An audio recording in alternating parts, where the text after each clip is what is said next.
Ang kwentong ito ay hango sa totoong buhay.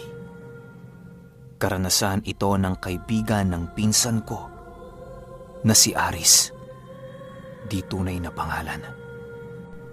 Taong 2003. Angono, Rizal. Magandang araw, Pinuno. Tawagin mo na lang ako sa pangalang Aris. Nais kong ibahagi ang isang di pangkaraniwang karanasan ko tungkol sa mundo ng lihim na karunungan.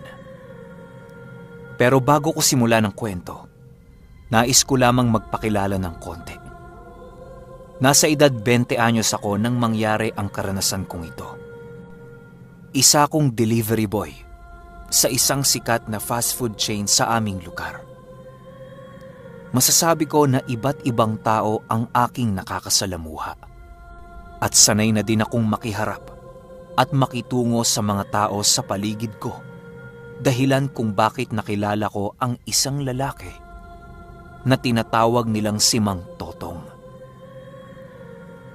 Si Mang Totong ay sikat na albularyo sa amin na may mga nagsasabi na nagawa na daw niyang magpabalik ng kaluluwa ng mga namatay.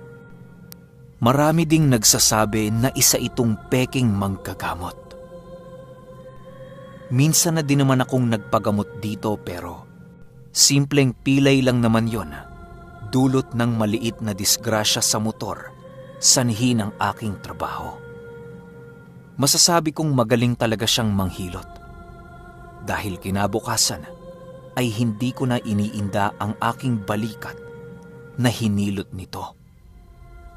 Ngunit nung araw na yon ay may kasabayan akong isang binata na iniinda naman ang labis na pananakit ng kanyang tiyan. At dahil sa nauna ito sa akin, napagmasdan ko ang ginagawa ni Mang Totong sa kanya.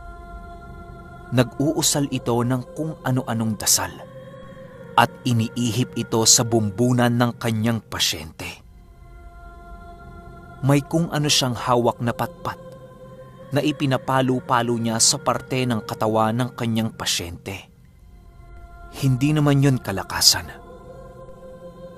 Pero nang itapik niya ito sa bandang tiyan ng binata, ay bigla itong namilipit sa sakit na para bang sinasaksak ng kung ano. Inalis ni Mang Totong ang patpat at